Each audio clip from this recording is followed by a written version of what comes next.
We're talking today with Mr. Raymond Opeka of Grand Rapids, Michigan. The interviewer is James Smither of Grand Valley State University. Mr. Opeka, can you start by telling us a little bit about your own background? To start with, where and when were you born? I was born in 1956 in Cleveland, Ohio. Okay, and what did your family do? Mostly factory workers. My mother ended up as a senior accountant at Mount Sinai Hospital. Mm-hmm. My father was mentally disabled at 42. He'd worked in some factories and things like that. Mm-hmm. And how big a family did you have? My family had a lot of problems, and I have a half-sister, a brother who are significantly younger than me. They grew up in, my brother's brain damaged, Mm-hmm. and he grew up in an orphanage. My sister grew up in a foster home.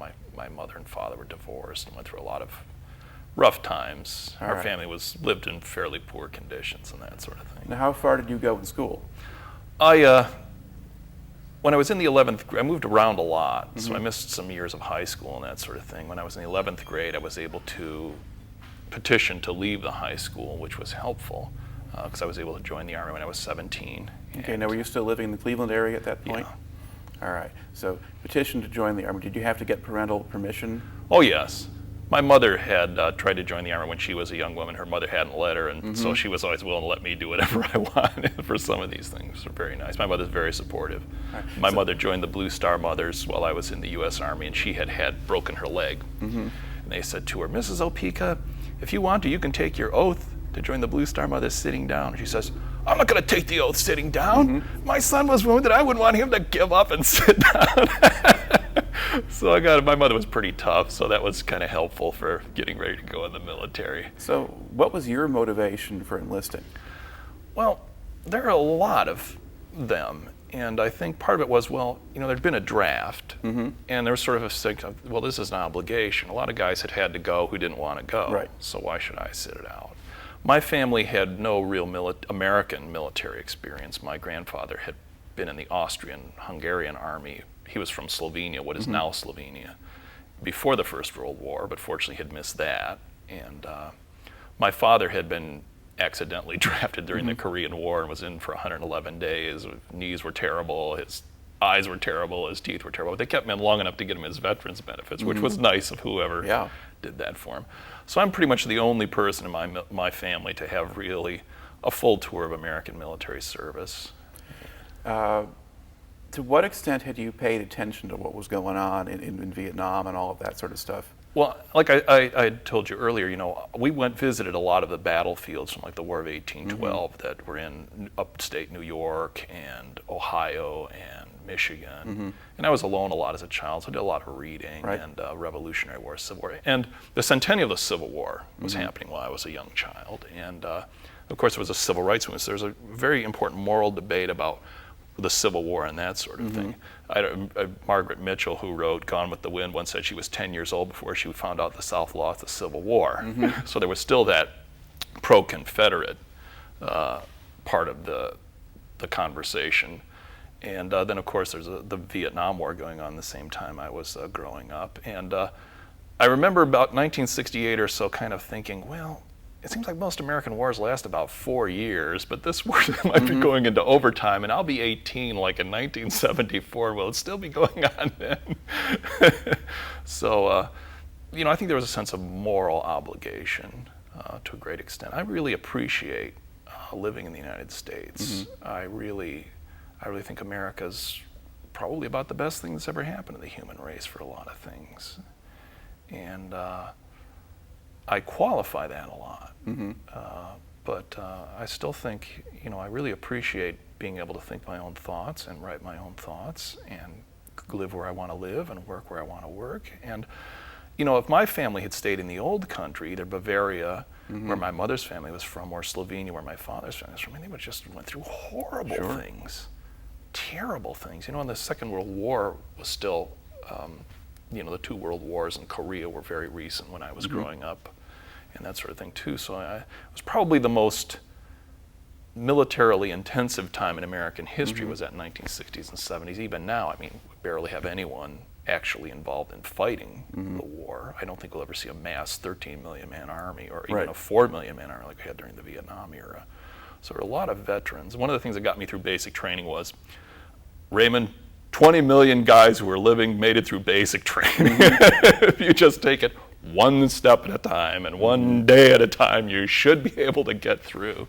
All right. So. At the point when you enlisted, was that a popular thing to do? I mean, what kinds of people were enlisting, or who was showing up in basic training? Yeah, I would say blacks, poor people, Puerto Ricans, Hispanics, Latinos, Koreans. A lot of people were very overrepresented. Middle class and upper class white people were basic. Now that the draft was over, they were not joining. And when the draft was going, they were finding ways out of it. So, and that made for a lot of tension in a lot of the units I was in. Now, in training, they kept so much control over you and your time, you really couldn't be as antisocial as you wanted to be. You were hungry, you were tired, you were worn out. But in the military units I was in Germany, especially in the South, in the large units, there would be, I was in a very large post with the 8th Infantry Division. There were 2 brigades of all the artillery, most of the division tanks and infantry were there. So about 10,000 American soldiers, most of them teenagers. About 5,000 American dependents, a lot of them teenagers, and about 2,000 or 3,000 Germans in a little town there. And there would be some pretty scary racial situations. There was fighting, rioting. Okay. Well, I want to kind of get to that in some more depth. We're going to get to that part of your story.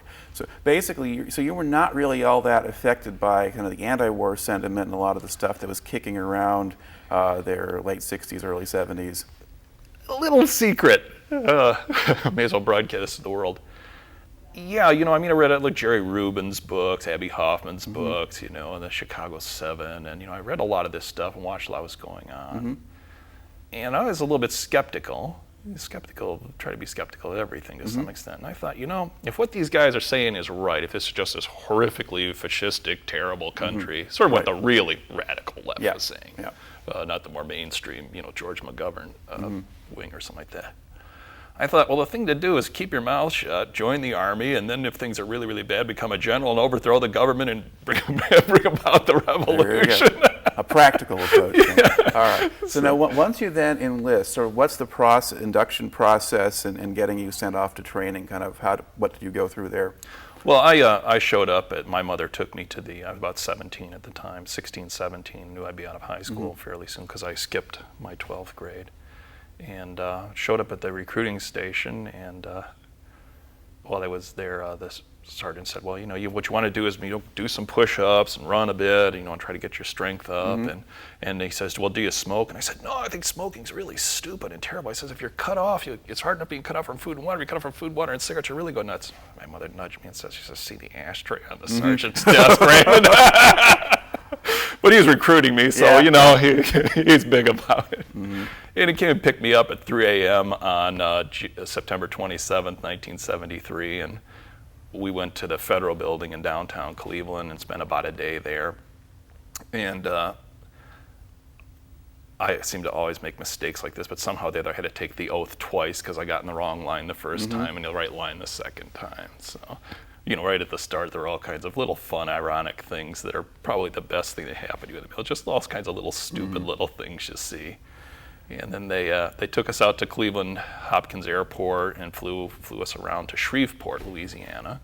Got on a bus there some ungodly hour and drove into Fort Polk, Louisiana, which was a post built like in 1940 and was really showing its age. And it's a very hot, unpleasant, mosquito-infested, very unpleasant place to be. All right. Now, was it sort of fully occupied, or what?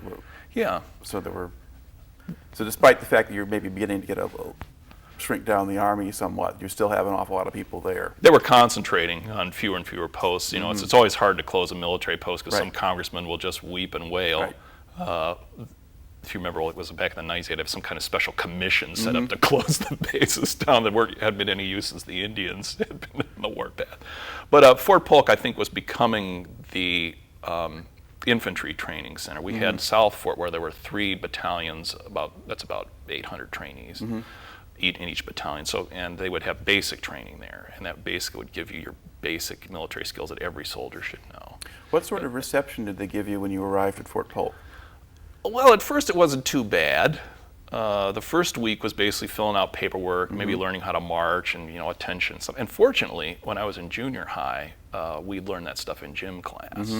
And apparently so did a lot of the other kids in my unit, because I said we were very good marching and very good at, doing the drill and ceremonies types of things. And when they took us to basic training, the actual basic training company, the next Thursday, they put us in this giant semi-truck. I don't know how to describe these. They're like the trailer of a semi-truck, and they're just a metal box, and you can stuff like 100. If you really try, the drill sergeant, you can stuff like 200 guys in there probably. All of a sudden, and so it's almost pitch dark, and the drill sergeants whip these doors open. You aren't out of my truck yet? And I mean, they just went total psycho on you for like an hour, and you had to dump out all your stuff, and anything they found that, wasn't Army issue, like, a lot of guys had shower shoes. These are Viet Cong combat boots, throwing all this stuff away, ripping through your stuff, yelling at you. And of course, I did something that seemed intelligent, but was actually stupid. When you're in a formation, if there's a hole in the formation up ahead where there's a space and nobody's there, you're supposed to go and fill it up. I unfortunately did that. And so the drill sergeant who was looking away looked and saw me moving into position, thought I had moved after being in position when I wasn't supposed to be moving. So he told me to just start low crawling, which basically just get down on your, and my sleeves are rolled up because it's summer. In Louisiana, it's always summer. And so I just start low crawling, following the last order given to me, and I low crawled out of the company area, across the gravel street and into a gravel parking lot. Before I had the sense to say, maybe I'll just turn around and go back. So the first week of basic training, my arms are all cut up from all this gravel I was crawling over. It was a typical, 17-year-old, well, somebody told me to do something, so. And then we always had to do these, before you could eat, you had to do these parallel bars, sort of like a ladder that's between two other ladders. And they had them oil on them, and they would roll, and you had about 40 of them before every meal, and they would really tear your hands up. So my first week in basic training, these are all torn up, and my hands are all torn up, and getting calloused and things. And my boots didn't fit, so my feet were all calloused. And at night, I would, a couple times a night, my legs would cramp up, and I have to get up and knock them, put them back. This one guy had it so bad, he had to wake up another guy to sit on his knees about 2 times a night to unsnap them. And fortunately, I wasn't overweight or anything. There were some guys who really had a heck of a time getting through it, but it was very challenging. Were there people who washed out or just would leave? There weren't enough men. I don't think they, other than the guys who tried to commit suicide or tried to kill someone else, even some people who did try to kill other people, guys who had drawers full of heroin, guys who were, the head drug dealer for the battalion, they couldn't get rid of anyone. A, the paperwork would have snowed the captains and the lieutenants under. B, there just weren't enough guys. Our units were horrifically understrength. The frontline combat units, 20 guys in a 40-man platoon. One time in the infantry, we went out to the field. There was a guy to drive the armored personnel carrier, a guy to command the squad, and me. I was a whole squad.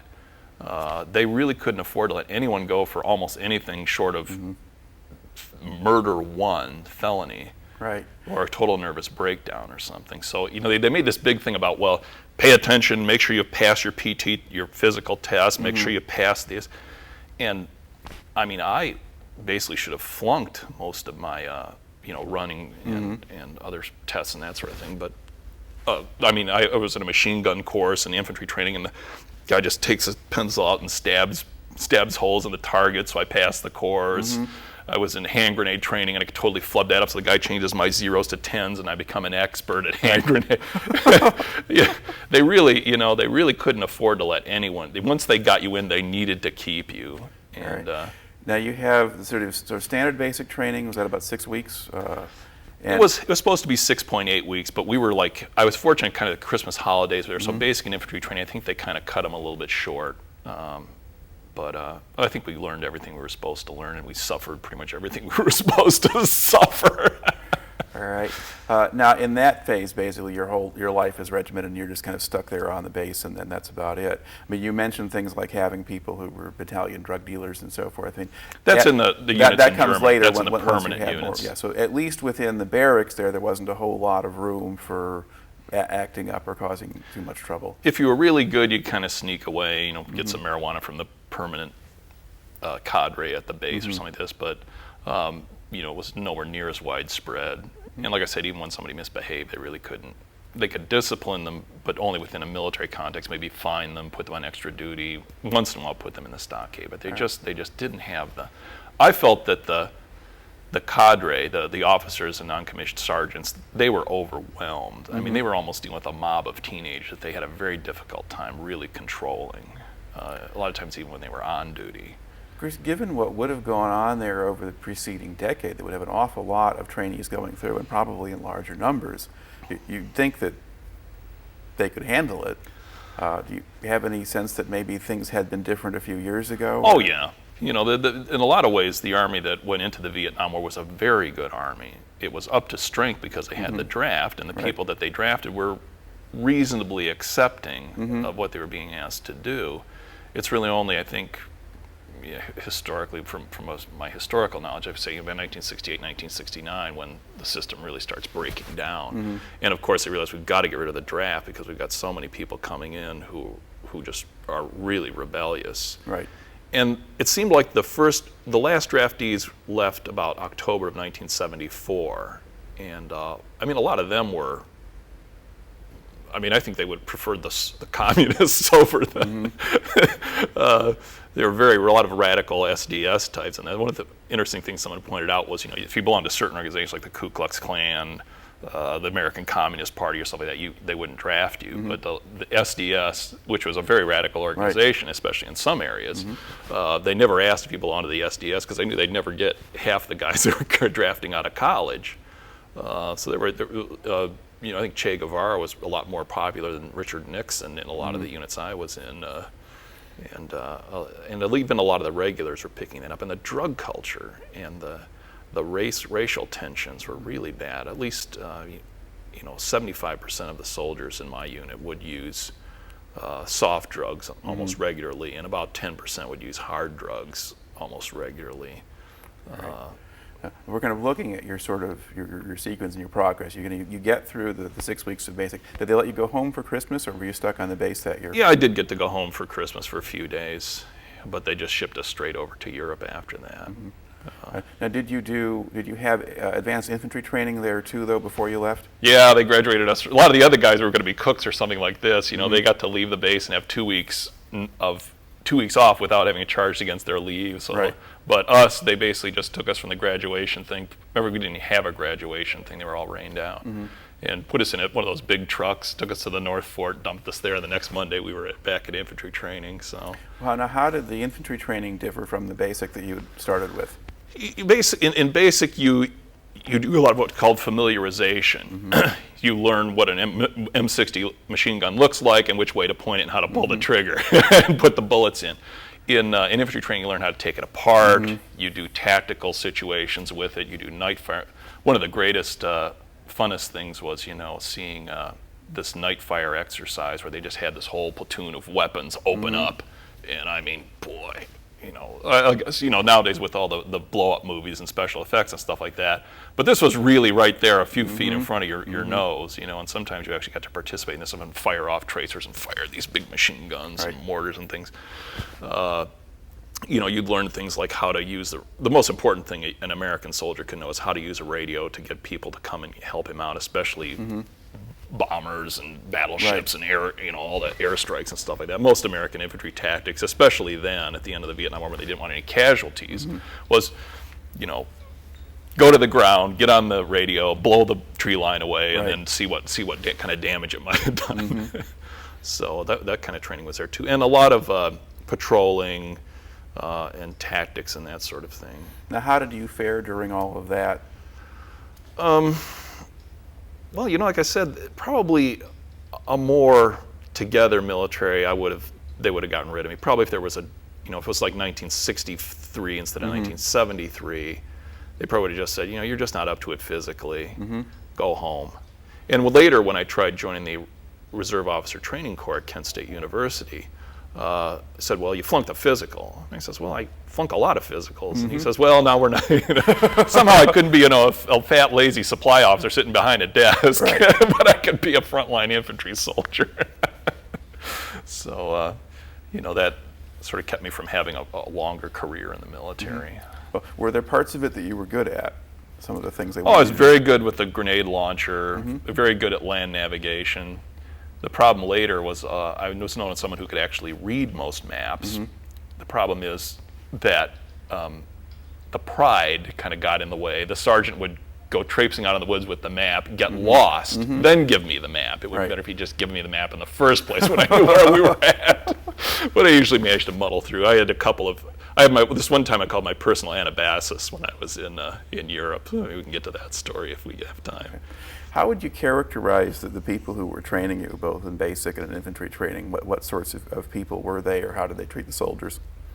The military, since we were going to a regular army that wanted to retain people, and also because I think the military realized from the Vietnam War, you're dealing with people that are raised in a very free environment. They don't even respect their parents a lot of times. A lot of them grew up in families without parents. They have a tough time with authority figures. So you really have to look at how you treat them. It was to the point where I know, especially in the Marine Corps before the 1960s, you would get beaten up. You know, I'd just pull you out of the line and beat you up. The Army was not doing that. They never laid a hand on you. If you were getting really out of control and disrespectful, what they would, you know, usually do is they'd kind of, you know, man up. They'd, you know, say, I'm going to take off my hat and go behind the barracks. You come on back there if you still want to give me grief. And I don't remember anyone ever really taking them up on that.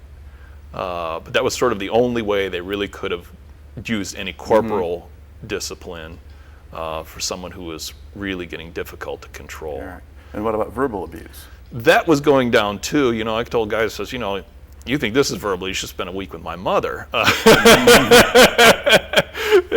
And, you know, they really weren't using any real swear words or anything during training or anything. They really were trying to work with the soldiers they had. You know, it was an idea of the Army had to start conforming to the people they were getting instead of the people they were getting conformed to the Army, which is, you know, historically the way almost every military on earth has done. I think the United States military is really unique in terms of having that sensibility of, well, we're dealing with people from a society where there are not a lot of controls on them. You have to learn how to control them in a different way, a little softer hand, a little more subtly. I know, I think the thing was, in combat, my platoon sergeant in the 8th Infantry Division, I think, really had an insight into this, was in combat, guys would start giving 100%. They wouldn't do drugs while they were being shot at.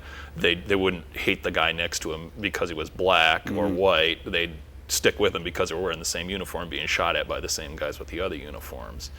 And I was pretty much given everything I had just to kind of dog it through peacetime. So fortunately, he got rid of me as quickly as he could. And that was good for me and good for him and good for the unit and the service, hopefully. So. All right. Now, about how long do they have you for the advanced infantry training then? About the same as basic, about 7, 8 weeks, something like that. And then they ship you to Europe after that? Yep, right away. All right. And how does that process work? I mean, how did they get you over there? We finished our training and we're sort of sitting around the barracks for about a week or so. It was nice for me because I could go to the base library and read, and the other guys managed to make drug connections or women connections and get off post once in a while to express their wilder nature.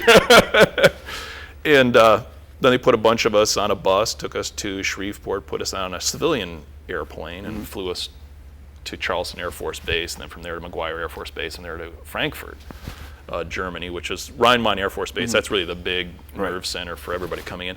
We spent a really nice couple of days in a little mini castle right in the center of Frankfurt, and it was just, for a lot of things, I think it was a lot more intellectual than a lot of the fellows I was with. So I enjoyed a lot of these things, you know, like being in the little castles and that sort of thing. And the electric lights were basically just extension cords hung on, you know, bulbs or bare bulbs around the little thing. So it's a really nice little place and that sort of thing.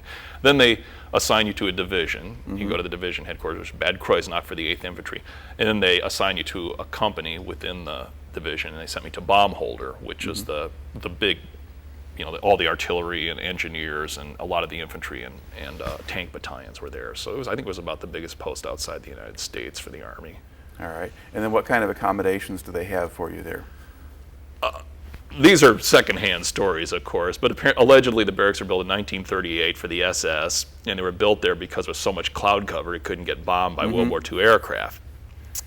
And we had no heat in the hallways, no heat in the latrines, no heat in the shower rooms. If you wanted to take a shower, you'd go and turn on all the showers for half an hour to warm the place up.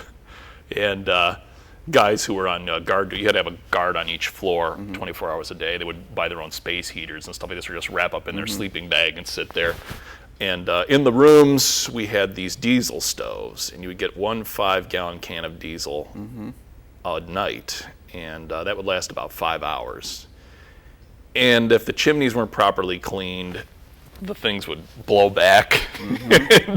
One guy's had it really bad. Fortunately, it was a 3-man room, so there were 3 guys. There was like the soot was that thick all over their room. I spent the whole weekend cleaning it. And so it was not a real pleasant accommodation. There were 8-man rooms. When you first come into the unit, you go in the 8-man room. I had very quickly established a reputation as someone who was very good at cleaning. So when a higher-ranking soldier had a space in his room, he immediately grabbed me by the back of the neck and dragged me in his room. And every morning I got up a few minutes early, spent 10 extra minutes cleaning the room for him. I was sort of his butler.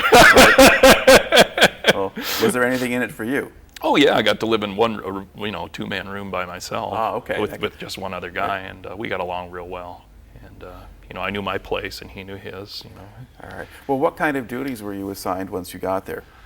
A lot of it was training. There was a 9-month cycle. First, I thought the Army had really put a lot of thought into training. I think, both how to motivate the soldiers and how to teach them. I showed you some of the cartoon, comic book kind of things that they use to kind of be able to reach the people and keep them entertained.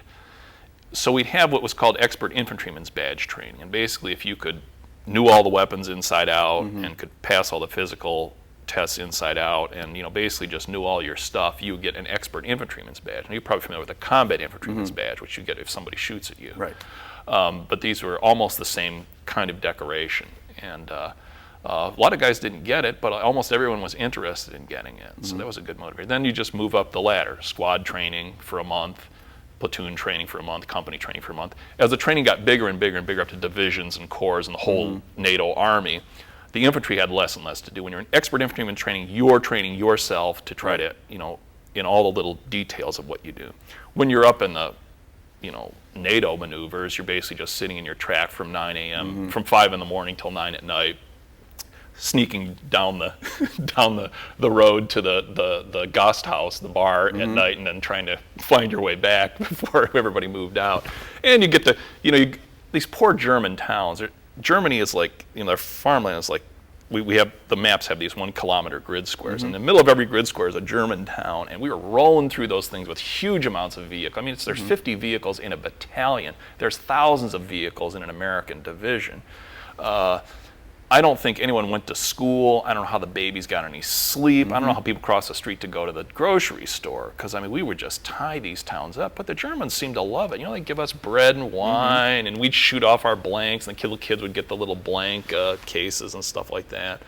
So for the infantry, it was a lot of fun. Once in a while we'd have to get out of the vehicles and run and chase each other around and play army. But so a lot of the training was. The first part of the training was more intense because it was more what we were doing. But when it got up to where the generals were just trying to move the units, and the guys whose units didn't go out to the field, a lot of the signal corps people, medical people, and that sort of thing, they had to learn to sleep in tents and operate in tents and set up and that sort of thing. All right. Were there ever kind of safety issues or accidents or problems involved with that? Because you're training with heavy equipment. Yeah. Well, we used to get these. I actually have a lot of these things. The little cards you put in your wallet about maneuver damage, do's and don'ts. Don't go running the track through cornfields. So one time we were kind of going through this guy's backyard with his chicken coops, and I thought, the guy's gonna come out here with a shotgun and chase us off. But we were, basically stayed on the streets and roads. The big maneuvers were mostly just about the generals being able to move the units around and keep them supplied. Right. The company and that sort of thing, we would have some training areas we could use. A lot of Germany is a lot of it is forest. We had this one, and a lot of the training areas were along the East German border, and most of those were really primitive living conditions. It's like we used to say, well, Fort Polk, the armpit of the earth. Well, Baumholder's the armpit of the earth. No, it's Hohenfels. No, it's Grafenwehr-Waldflicken. This one place we were at in June of 1974, yeah, it was my 18th birthday, and I got lost on one of these things. But it was right along the East German border, and you could see the little blockhouses. And you could look. The terrain was so hilly, you could look down and see clouds, and you would just have this great vistas, and you would hear these little blank fighting from the other companies going at it on other hills and that sort of thing. And it was raining a lot, and it was very unpleasant. And so those areas where we do but you could do battalion level maneuvers there. But for the bigger stuff, it must have disrupted a lot of the Germans' lives. But we were careful about maneuver damage. Now there was this thing called reforger. They keep the troops in America to save money, and then theoretically when there's a war, they'll fly them over and their equipment's already there. Those guys, they were used to being in Texas, so they were really caused a lot of maneuver damage because they really didn't respect the Germans, farms, and they were a lot. Like I said, they still thought they were out in the desert at Fort Hood, Texas, so they did a lot of maneuver damage. So there were units that were sort of men on active duty, but they were based in the States and just rotated in for some of the maneuvers, whereas you were part of a unit that was based out there and had been out there for quite a long time. Tell me a little bit about the equipment. You're talking about tracks. For the uninitiated, what are those? Well, it's basically I call it a tank with an infantry squad instead of a turret with a big cannon, or it's like a van that's got Caterpillar tracks so it can go off-road and a lot of armor on it. And they're really fascinating vehicles. I mean, there were a lot of thought went into some of these things. They always put down the military-industrial complex and that sort of thing. But I think, I know in the Civil War, the shoes would fall apart and that sort of thing. But a lot of thought went into a lot of these weapons. And I think a lot of the people who designed them maybe have been veterans themselves, really put a lot of thought into how to do these things right. Because of the APs, the Armored Personnel Carrier, the M113 Armored Personnel Carrier, which was basically what we rode around in, you could actually, if the engine acted up, you could pull the engine out into the squad compartment where the guys sat and work on the engine, fix it up, and then shove it back in and go. So you didn't have to go get out of the armored protection and crawl under the vehicle to try to fix it or anything else like that. And it could also swim. It could swim the Grand River, Reed's Lake. I wouldn't try it on Lake Michigan unless it was an extremely calm day and you weren't going very far. And it was kind of scary too because it was maybe 8 inches out of the water, so all the guys who are sitting inside the thing are in submariners, right? But and a lot of our equipment had gone to the Israelis and also to South Vietnam and Iran. Just before the peace treaty was signed in 1973, they hurried up and had to shove a lot of equipment into South Vietnam because they'd taken a lot of losses in 1972, and there was a part of the treaty that was supposed to be followed where there was supposed to be no new equipment introduced, just replace the equipment that's already there. So they got a lot of this stuff. And then the Israelis, the Yom Kippur War of 1973 started just as we were starting basic training. And the way I found out about it was I came back from church on Sunday morning. Everybody was listening to these fighting on the radio between Egypt, Israel, Syria, Iraq, and that sort of thing. And they took all our radios away immediately. And so a lot of the equipment had to go to Israel because Israel was losing as many jets and tanks in an hour as we were building in a month. The military-industrial complex was really cut back after the end of the Vietnam War. So we were so we really were low on equipment. And then we started having problems like the oil embargo. So even though we're mechanized infantry, we ended up having to walk a lot. And we were basically just underfunded for a lot of things. Rations. I remember standing in line one time in Germany, and I said, well, sir, he says these ration, big black letters on the side of this box says, expires June 1972. And I said, well, correct me if I'm wrong, but it's June of 1974. He says, well, they give it an extra 6 months shelf life when it comes to Europe. And I said, well, that would be December of 1972. It was one of those times when, I was thinking with my mouth open, which wasn't a good thing. It's always best to think with your mouth closed in those situations. And I had, my sleeping bag, the zipper didn't work. I had put my feet through the bottom and leaking feathers all over the place. The tents and a lot of the straps would, when they got wet, they would cut your hands because they couldn't quite fit around the equipment. The gear, the weapons, a lot of the stuff was old. The ammunition was old. The military is really badly underfunded, especially in terms of operations and maintenance, because that's what they could cut back. They wanted to keep buying, the expensive fighter planes and that sort of thing, because that's what the rest of the world could see. But the infantry really was, and the thing is, the military could function with half strength in peacetime. You can function with, almost empty infantry units, but you still have to have the same number of hospital people, the same number of finance guys, the same number of headquarters people. And of course, the infantry is not a unit that people were wanting to volunteer to sign up for. So it's like the weakest part of the Army was the part that would have been most important in a war. It's like in the Korean War too was a real problem with this. The infantry units have basically been laying around Japan doing nothing for 5 years, and all of a sudden they were just thrown in the front of this North Korean. The general commanding the 1st American unit in Korea was captured because they just ran right over him. And I think that's about what would have happened to us. They would have just ran right over us.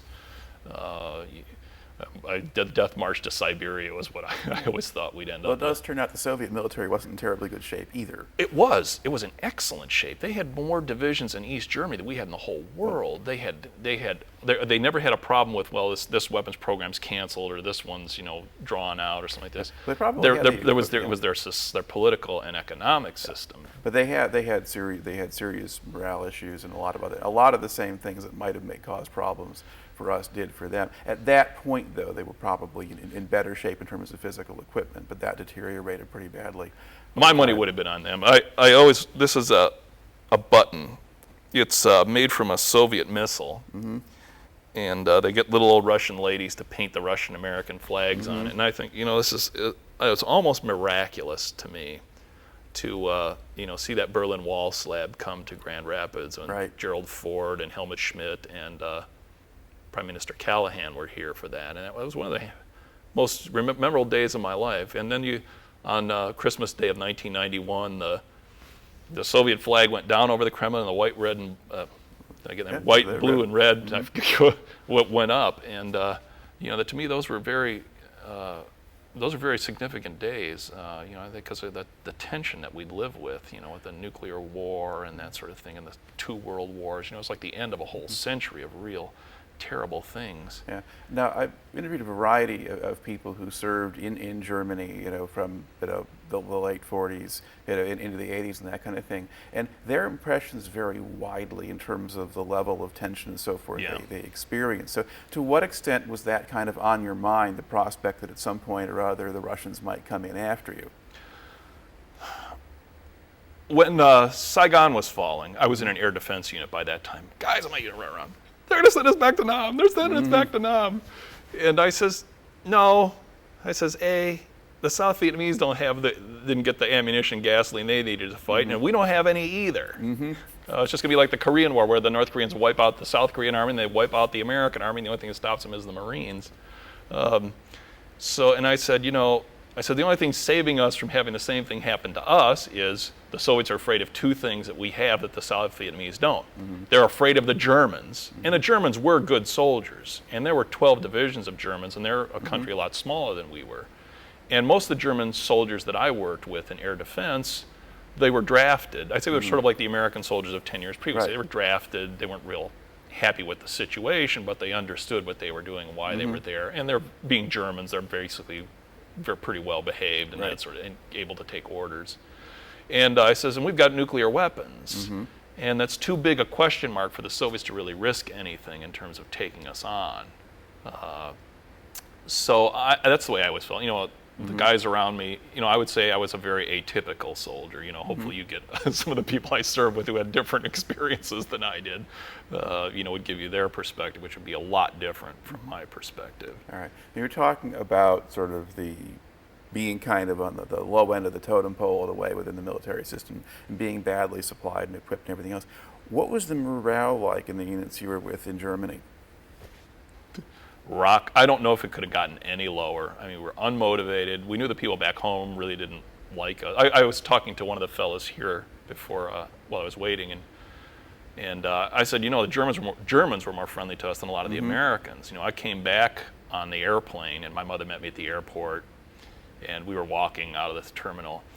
I never quite got exactly what the incident was, but someone said something derogatory that my mother picked up and I didn't quite pick up. And my mother turned to me, she was ready to just deck him, He was lucky he kind of moved on. And, from, my life since then, I think especially in the late 70s when I was in college, I was at Kent State University in the late 1970s. And you have to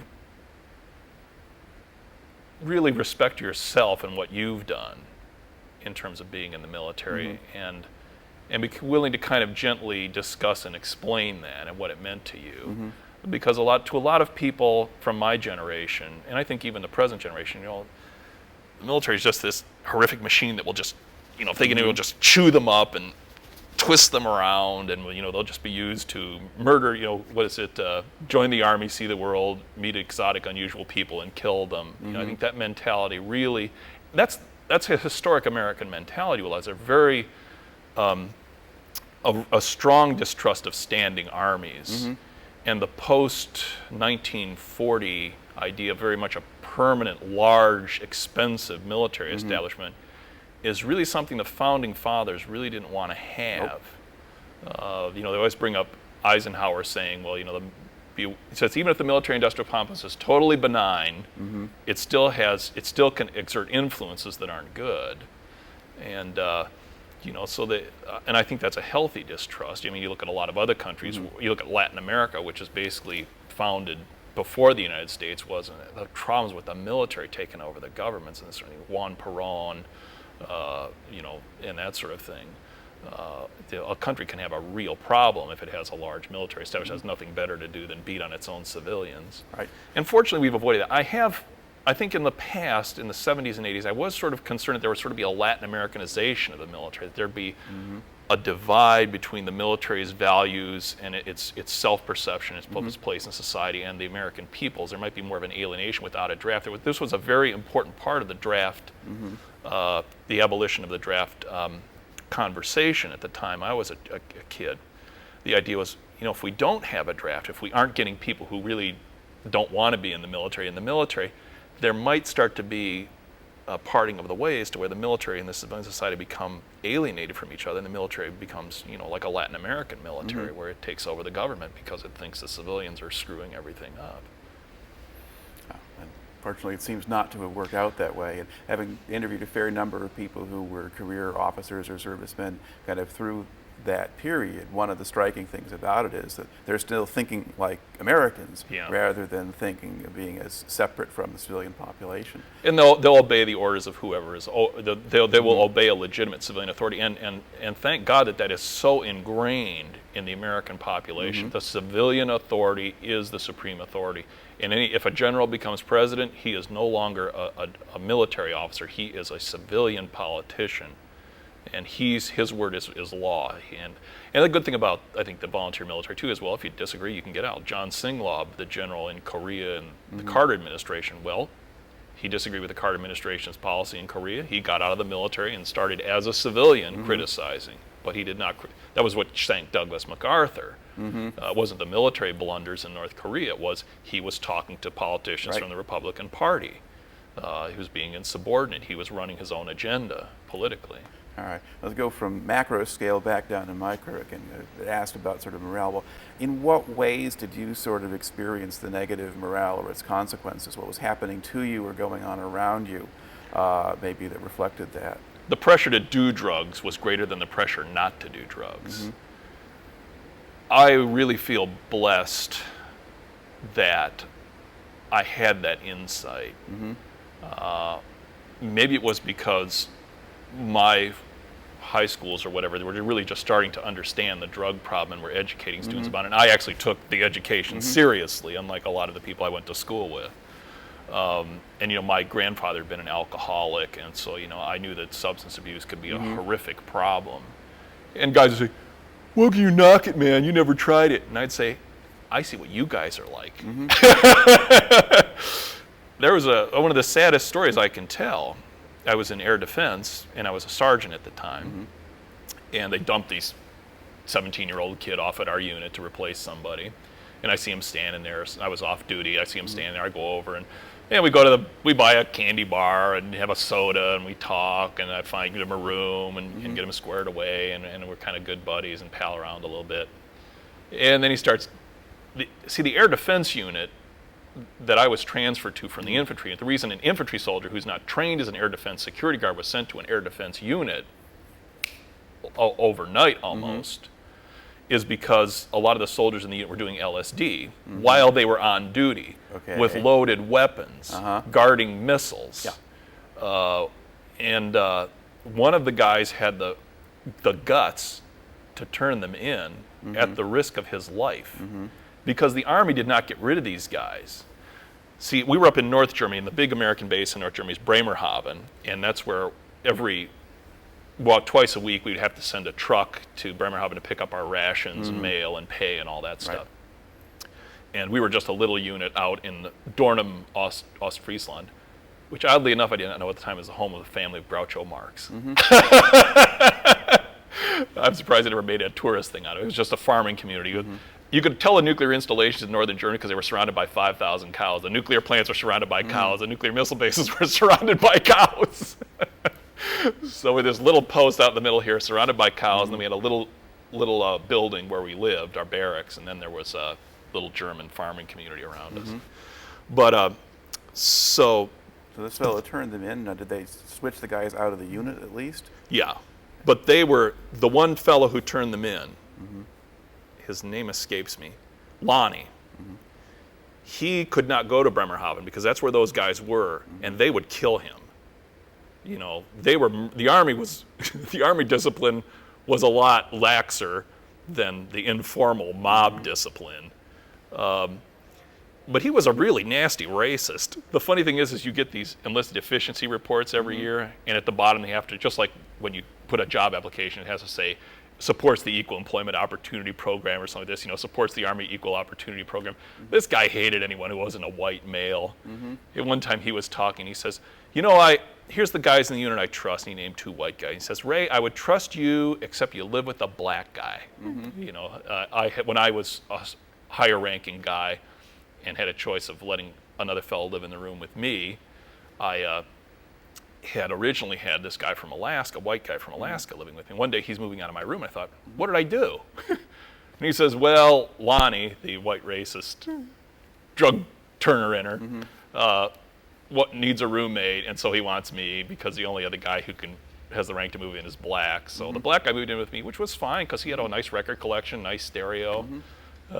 So I got the better of both deals. But I'm sorry to go off on tangents so much, but Lonnie basically got these guys out of the unit, and so they brought in a lot of these infantry soldiers. And these guys were smart enough to not do drugs while they were on duty. But off duty, there were these pills you could buy in German pharmacies over the counter that were illegal for Americans, were sort of hallucinogenic. And they would sometimes get more marijuana and hashish and that sort of thing in. And this young 17-year-old guy, to go back, I'm sorry, this story's getting so involved, came to me one day and told me a story. And he says, we were all doing these pills over the weekend. And he's 17 years old, he started going into convulsions. You really don't take chances with convulsions because you're messing with the human brain. He could have been dead.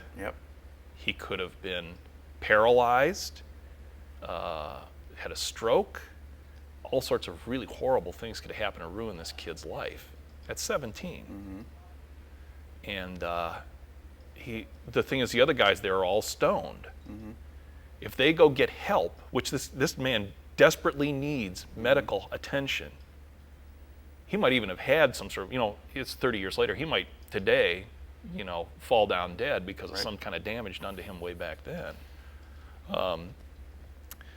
And they had to sit there and figure, well, is his life more important than us getting caught? Mm-hmm. And you know which way that argument went. They did not get him the medical attention he needed. Mm-hmm. He fortunately pulled out of that without any apparent effects. And my hope is that, next time he had a physical or something, maybe he could, or even when he got back in civilian life, he could be honest with his doctor and get an EKG or something, whatever the equivalent at that time was. But he told me, he says, I'm off drugs, Ray. I'm not going to be like you. I'm never going to do them again. And of course, the next weekend, he's back in that culture. Mm-hmm. Now, you were talking about some of the racial tensions and so forth, and you mentioned that, I guess, while you were still with the 8th Infantry, there were race riots in the unit. Oh, yeah. Can you describe some of that? What was going on? Well, one, I didn't particularly see this one. I always stayed on the base. As long as the library was open and I could take out books, I was fairly happy. Those few times when I could, when we had enough free time to do that. Because we spent a lot of time out in the field, out sleeping out in tents and that sort of thing, and not sleeping out in tents, going on night patrol. And there were pretty much segregated bars. Schools, you can desegregate schools, but desegregating bars, that's tough.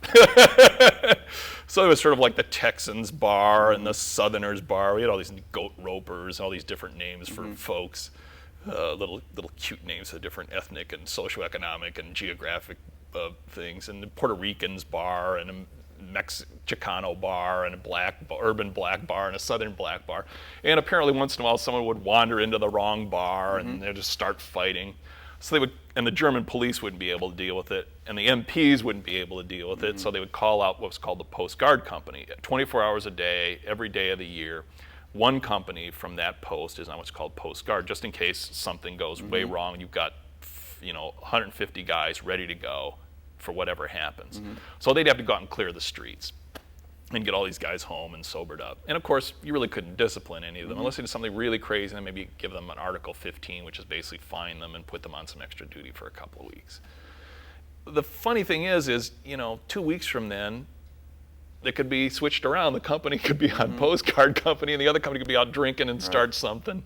So it's just, theater of the absurd. And another time was, this was when I personally witnessed that was very painful and tragic. Our platoon had not passed the barracks inspection on a Friday morning. So on Friday night after duty, we were all had to clean the barracks up, our section of the barracks. And I always got stuck like this, as well. Opeka doesn't drink. He doesn't want to go out and party, so we'll let him finish up, we'll finish up the shower room or finish up, the hallway or something. So I'm there about 11:30 at night, and I'm finishing up, and they bring this guy in with his head cracked open. Nicest guy in the unit, black, white, or anything. He happened to be a white guy, but really nice person. And my room's the only room that's open, so my bunk's the only one they have to lay him on and let him bleed all over my bunk, which I did not begrudge him at all. And he was so badly beaten and brain damaged that he was out of the military. And hopefully, maybe he's been living on disability for 30 or 40 years. So what had happened was he and a couple of other fellows were crossing the street in front of the company building. And a car went by, honked the horn. It was dark. Honked the horn, and he waved at the car after they honked at him. The car screeches to a halt. A black guy gets out with nunchucks, these things with the chain between the two sticks, and just starts beating on this guy for no apparent reason. And we always have, a guard on each floor, and so they can kind of see what's going on outside. And so someone starts yelling, "Oh, there's a fight outside, there's a fight outside." So all the guys in our unit are piling out of the front of the building, and a white guy notices the white guy just getting beaten up, not actually a fight. So he goes to get this big bar we use to bar our main door to our company, and try to help this fella out before he gets killed. And a couple of the black guys jump him and say, "Well, stay out of it, man, stay out of it." And then the other white guys and the other black guys start, I'm not sure whose side the Puerto Ricans were on, or the Koreans were on, or the Israeli guy was on. But, it's basically degenerated into the fight between all the guys in our company, guys who lived together, some of them in the same rooms, guys who, slept in the same tents together. My roommate was a at that time was a Chicano specialist who'd been in Vietnam. And, but somehow anything that was there from just our day-to-day living, our day-to-day struggles together just really broke down. And the next day, the officers and the sergeants, some of them were completely clueless and completely lost as to how to explain this. And I'm sure that they spent a lot of time in front of the battalion commander trying to, blah, blah, blah, blah. Here's what happened, and here's what I'm doing to stop it from happening again. Here's what I'm doing to stop it from happening. I'm just praying it never happens again. That's about all they could really do. It just showed how things, it's sad to see how, the thing is that all the ethnic groups have basically the same attitude. They all hated the army. They all liked drugs. They all liked women. It's like, why didn't their common interests? It's like nothing could bring them together when the chips were down. When I first got to the unit, like I said, we were in an 8-man room, and another guy came to the unit with me. I came to the unit with a Hispanic fellow and another black fellow, a Jamaican came in. And the Jamaican guy and I, we were cleaning the room for the other 6 guys who outranked us one Saturday, and he had a great time, and he talked about his life and his mother, and I talked about my life and his mother, and we talked about how poor he was, and I talked about how poor I was. So, it was a real good bond there and that sort of thing. But went in the mess hall, and he had to go sit with the other, I got in first and sat down at a table, and there was a chair there, and I saw him walk by, and I pushed a chair off for him to sit down. He couldn't sit with me. He had to go sit at the table with the black guys. He could not sit and he's Jamaican. He's not even really an African American, right. Typical African American. But a lot of that, like I said, a lot of the norms and it's like the drug dealers and the racists had more could discipline you, whereas for a lot of things the officers and sergeants couldn't. They really were unrestrained about, I had guys try to knife me, guys choke me. So how would that sort of stuff come about? I mean, you're getting attacked? Opeka doesn't do drugs, he must be a narc. And it usually took a couple of days for them to get it through their hazed brains that a guy who doesn't use drugs isn't going to be a narc because everybody will know he doesn't do drugs. I was real fortunate. I had been told to go around our company, our platoon area, and get everyone's M16 magazines to be cleaned and replaced and fixed. So I took my shirt and tucked it in, and I was putting all these M16 magazines in my shirt. And just as I walk around the corner, this guy jumps out. He was just trying to scare me, right? Jumps out and slashes at me with the knife, and all he hits is M16 magazines. I later used this. It was my 18th birthday, and usually on your birthday, every guy in the company would flip you over his knee and slam you however many times you were, how many years old you were. I just put 2 M16 magazines in my back pockets. The first guy to grab me, flips me over, whacks me, and goes, "What the hell have you got in your back pockets?" And it got me out of the whole they just gave up, a little resistance, and they quit.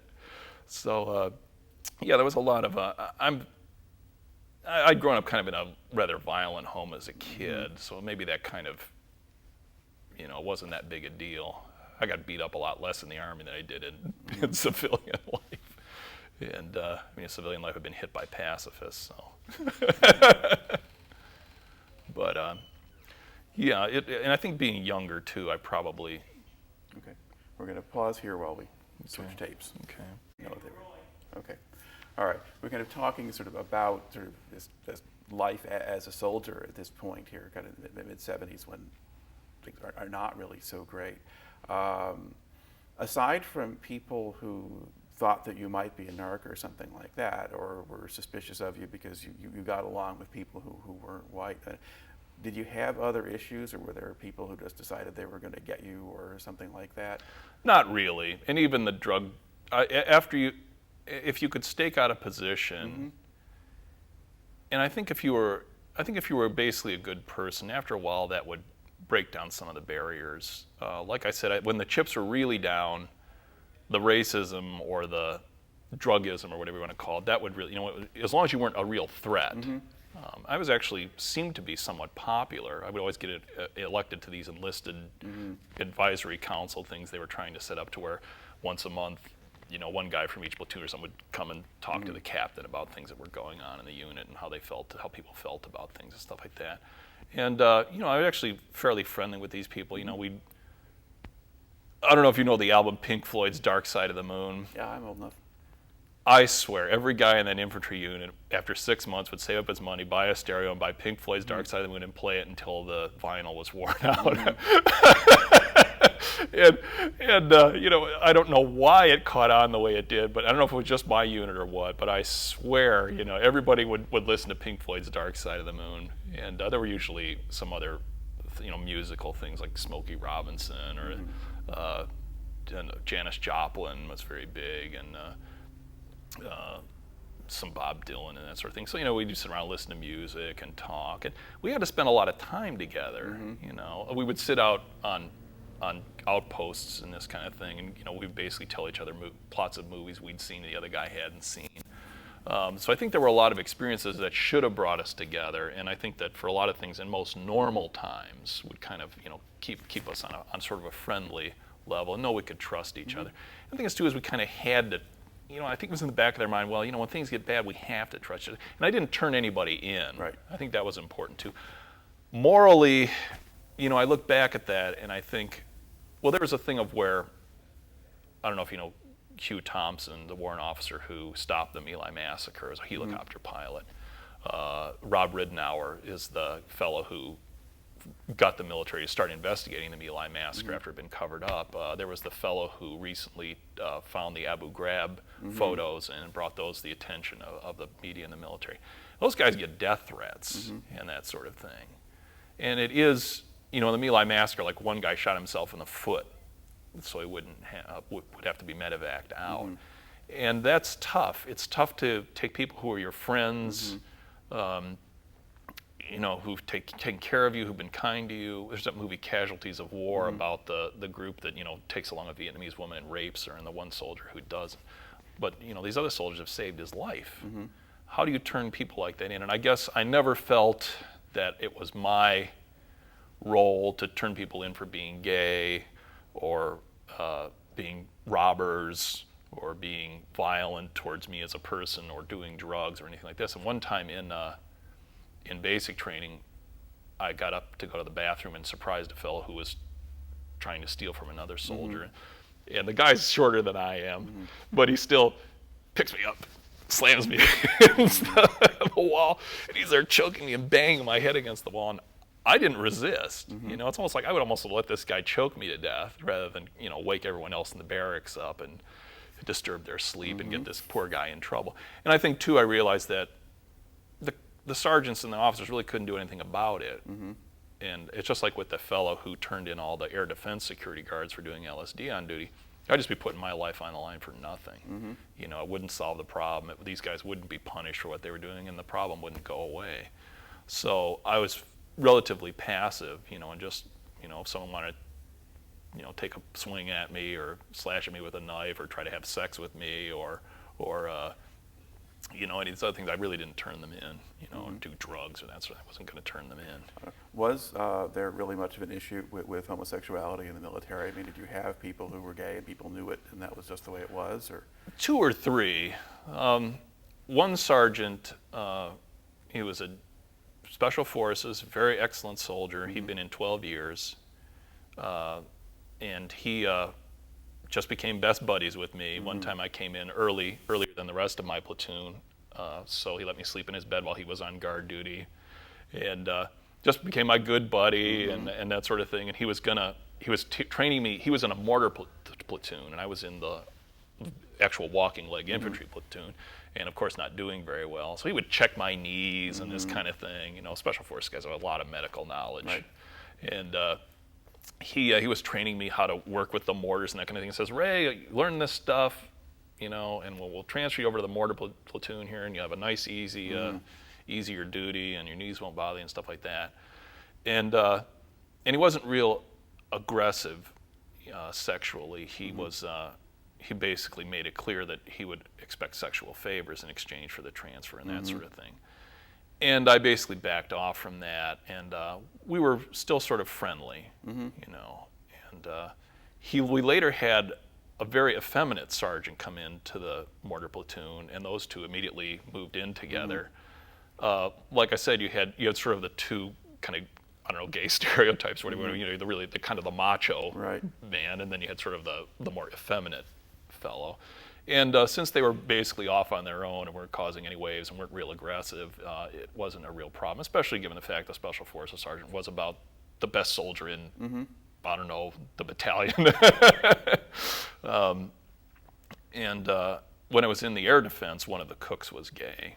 And I'm not sure, one of the German army, I think at the time, still allowed homosexuals, and there was one time when he tried to kiss my roommate when they were having we had a lot of Germans work with our unit, and we always had a couple of Germans live in our barracks with us because they would do the driving. We used all German vehicles and stuff like that to get around. And tried to kiss my roommate when they were all drunk and having a party, and that the Germans transferred him out and then brought another guy in. So that's how that was handled. Most of the soldiers I was with were aggressively heterosexual, sorry about that. And my roommate in particular, the one fellow, entertained a large number of German women. Did you have to sleep elsewhere a lot? Well, no. He would usually have them out by a decent hour. He's a good man. Made sure they get home to their mothers at a decent hour. Usually on Saturdays when we had a Saturday off, they would just spend the day in my room having a good time, and I would spend the day in the library. So everyone was pursuing their separate interests without any real problems. Do you think the fuss that's made over gays in the military is worth it? I mean, did it really cause actual problems, or? It depends. It's very contextual. In a support unit where it's basically a 9-to-5 job, at the Pentagon or something, I basically think that the don't ask, don't tell is a reasonable policy, but I think it should be reevaluated as time goes on. There's more. There was in the Kent State Alumni magazine, someone had done a study and said that attitude toward gays in the military had shifted significantly in the last 10, 20 years, and I can believe that. The only important thing is the military has to be effective at what it does. The military couldn't keep me because I was physically unfit. The military can't integrate women into really line infantry combat units. I think the fact that women seem to be working out pretty well in the military means that having gays in isn't going to be as big a problem. But it wouldn't have worked when I was in to have open practicing gays in, and it was a bit of a problem even with, like I said, those two soldiers in the infantry unit. There was some tension between them and a lot of the soldiers, and I think it's a thing of, is it best for the military is really the bottom line question for me. And I think it can, I think that it may be evolving and it may be changing. The nature of warfare changes a lot too. We don't have Cold Harbor, 7,000 men chewed up in half an hour. You don't have guys leaving the United States in July of 1940 and not coming back until July of 1946. You have emails and communications and that sort of thing. And plus there's more understanding of homosexuals and acceptance and that sort of thing too in the larger society. But I think it has to work itself out in the larger society before it's imposed on the military. That's why I basically thought the don't ask, don't tell policy was good for its time, and if it needs to be reevaluated, I don't have a problem with it. But I think it needs to be evaluated honestly. Okay. Now, at the time you were in the military, were they starting to integrate more women into more places? Women, well, the thing is because you couldn't get sort of the majority groups, the white male middle class and upper class people, you had to start relying more on women and minorities. This may sound racist, but you could almost tell how good an officer was by his color. A black officer, a Hispanic officer, a Hawaiian officer, American Indian officer, a woman officer, they didn't have as many opportunities in larger society, especially at that time. So they would gravitate toward the military where they could get more opportunities. So, with a lot of white officers were really bottom of the barrel garbage. They were the people, I didn't treat a lot of them with a lot of respect. I remember one time, the Ranger tab, special Ranger training, special infantry training, very rigorous and tough, and a lot of the officers had these on. And I once said to a second lieutenant, I said, do they have a special get over get over easy course for officers, because all the officers I know who are Rangers are real losers, and all the enlisted men who are Rangers are real tough guys. That guy should have, in any other military, in any other point in time, I would have been severely disciplined. And I was one of the better behaved, more respectful guys around. If I would get away with cracks and remarks and insults, deliberate insults Well, how did of that an person officer, respond? he wasn't enough of a man to take it as an insult. He could have theoretically, as an officer, disciplined me. He could have theoretically, as a man, done what a lot of the drill sergeants do, just take off his hat and say, let's go back behind the barracks, and you say that to my face when we're equals, when it's just you and me. He just shrugged it off, because they got a lot of that, But like I said, the black officers were the higher crust of black people, because they didn't have as much opportunity as civilian world at that time, and women too were. I only met a couple of, when I get physicals and stuff like that. When I was on leave, I met a woman who was a lieutenant colonel, and a couple of women who were WACs, and spent some time with them. And they were probably better soldiers than we were. Right. How was the time in the sort of the air base or whatever, the Bremerhaven area, how was that different from being with the 8th Division? You mean, well, see, when we were on alert for Cyprus in July of 1974, we were at Ramstein Air Force Base. Is that the situation? Well, you were talking about being with air defense or whatever. Oh, okay. Oh, that's air defense. Okay, that's a different. Yeah, I was transferred from southern Germany to northern Germany. Well, there were only 25 Americans in the unit. They couldn't do drugs while they were on duty, but they still had an underground drug culture and that sort of thing. And there were a lot fewer of us, so you really couldn't get a race riot together when there was like one Japanese guy, an Israeli guy, 5'10" Hispanics and white guys. There really couldn't be the kind of breaking apart. There wasn't a company of 150 men or a post of 10,000. So there was racism, like I told you about the one racist white guy, but we lived so close together and worked together so much, and it was just us and the Germans. And I think the Germans got along fine. There was this one bar where the guy had a picture of Hitler, and he would toast Hitler at the end of the drinking day. But, he sold him the drinks. They didn't care. We're willing to be broad-minded. And the Germans in North Germany, in South Germany, of course, there's 2,000 Germans and there's 15,000 Americans, most of whom are teenagers. Right. So they're a little more guarded, but I went to the church, there was a church in each, there was a church for the division artillery and a church for the infantry brigade, and I was a Catholic, and so I'd go there, and we had a German Catholic priest come in, and he would hear my confession and do mass for us and this kind of thing. So we did see some Germans a little bit in the South, but in the North, there's only 25 of us, and there's a whole unit of 400 or 500 Germans we work with, and there's a community of 500-600 Germans around. Germans would come up to our unit in around Christmas time and that sort of thing, and just pick up an odd GI and take them home, and fill them with food, fun, and frolic. And we had to be careful, just because of the nature of our unit. We had security clearances, and we had a sensitive base, and I guess even telling you that we had missiles is probably why. I guess if they want to arrest me, they can. That's okay. The Soviets would have known that a long time ago. Yeah, I said to one, I says, well, sir, here right in Time magazine, it tells the exact number of tactical nuclear weapons we have in Europe. So if I talk about it, he says, well, you don't want to confirm anything. So I'd say, well, I read in Newsweek, And so we had to be careful that these weren't Germans or spies trying to pump us for information. But we did, one fellow and I got kind of close to one German family of Lutherans, and we spent time at their cabin on the North Sea, and we found out that they were Frisians, not Germans. They didn't drink the same tea at the same time, with the same kind of cake, and the same kind of dishes. And they're going, yeah, thanks for the local color.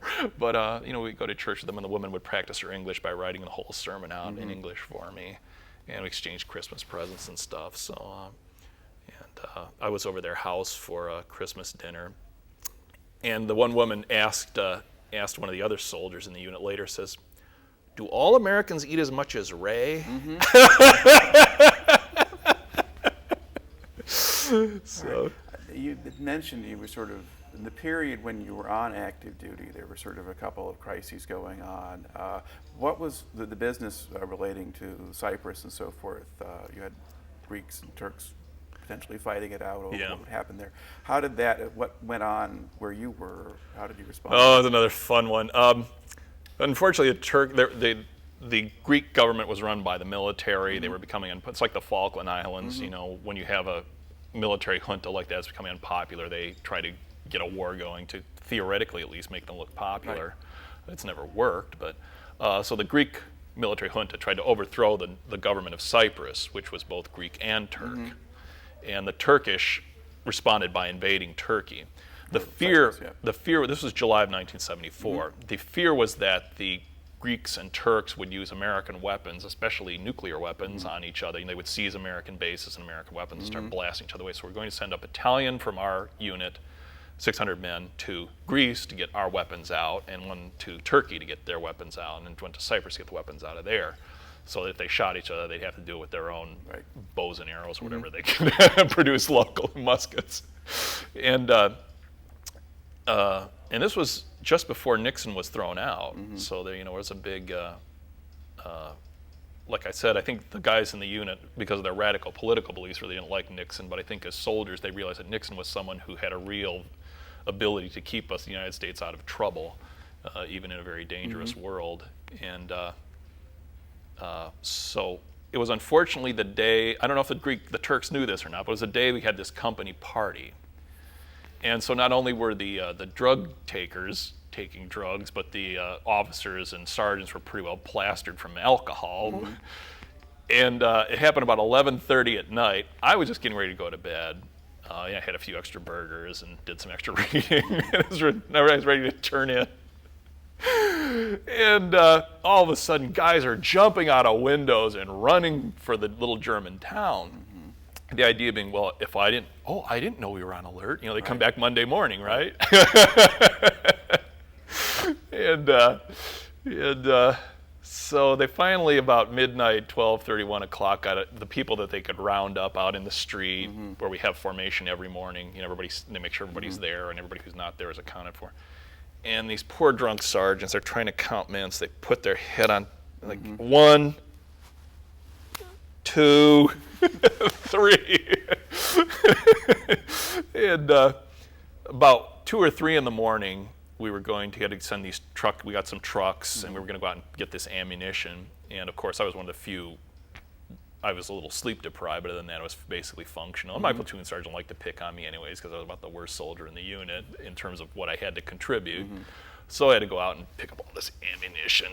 And he went out to these igloos in the middle of forests and just had to load up, all small arms stuff. We weren't taking anything heavier than it. My M203 grenade launcher, which is an M16 rifle with a little 40-millimeter cannon. Fun weapon. Fun little thing to shoot and carry around. It was heavy, though. And that was our heaviest artillery, And we got back, and they loaded us all in the trucks. And I just lay down and get some sleep. The other guys are fortifying themselves with various substances, going, "We're going to send us to war, man. We're freaking out. We're going to send us to war." And the thing is, too, is there weren't enough guys in the unit, so they had to take the headquarters guys and put them in the infantry units, and they had to take guys from other units and consolidate them together to try to put some kind of coherent military formations together. And we get to this Ramstein Air Force Base, the main Air Force base for combat in Europe, and I think they still use Ramstein. They closed Rhein-Main down. And they put one company in a handball court, one company this was in the gymnasium, put one company in the basketball court, and put one company in the hall. And I was the only guy smart enough to bring his air mattress.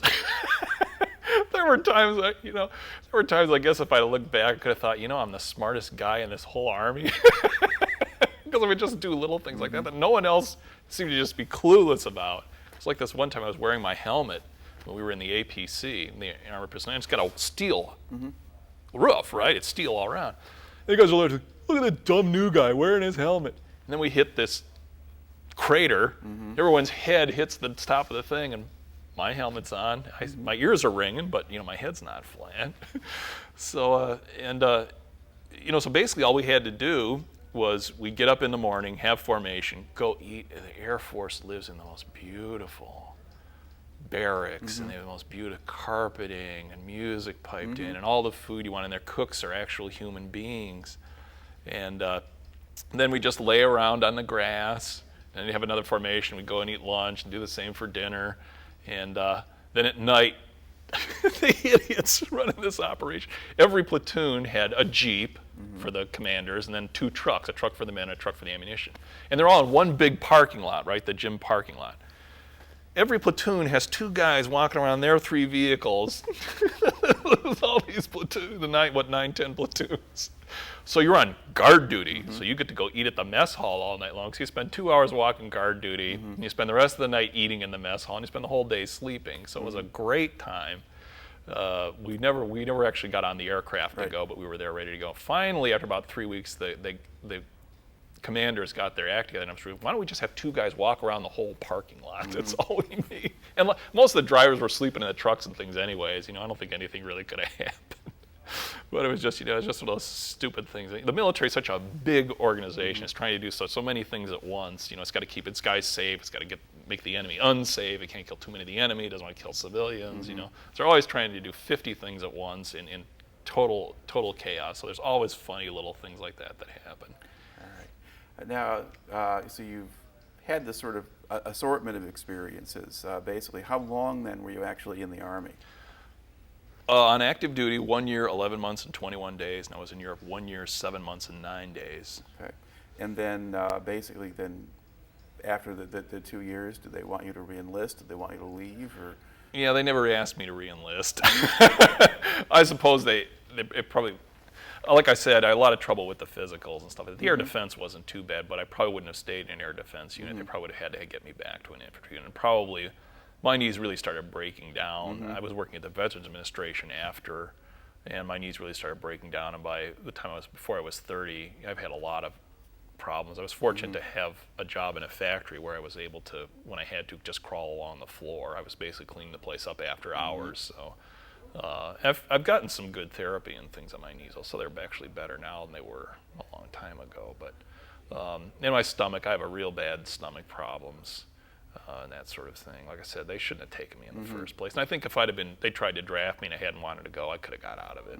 So it just shows how desperate they were. They were taking, there was a lot of scandals, falsifying graduation records, falsifying test scores, cheating. A lot of recruiters were, they were supposed to be recruiting people, and if they found someone who wanted to go in, they would pretty much find a way to get them in. And I can't really blame them, but.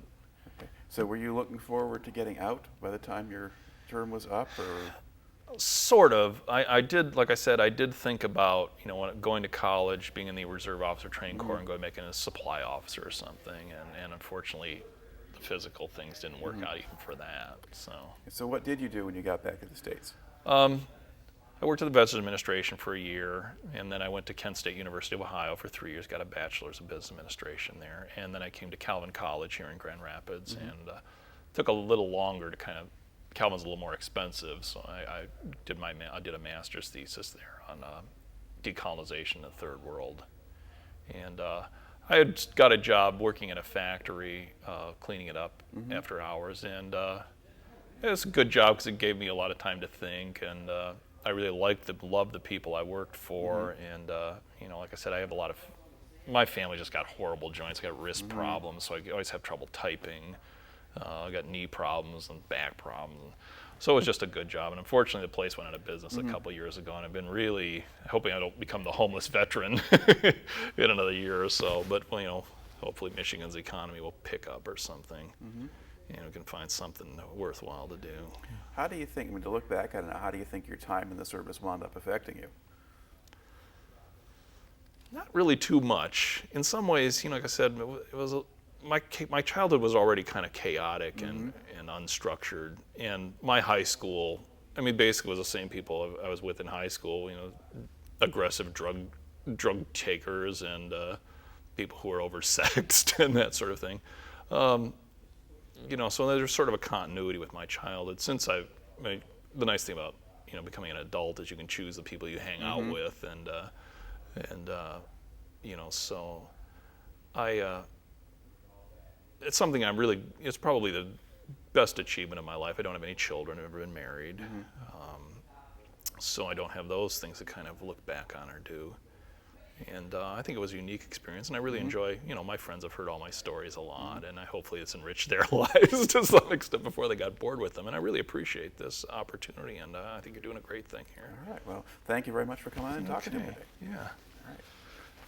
All right. And, maybe someday I'll pop in and see your course or something. I press both of these off? Yeah.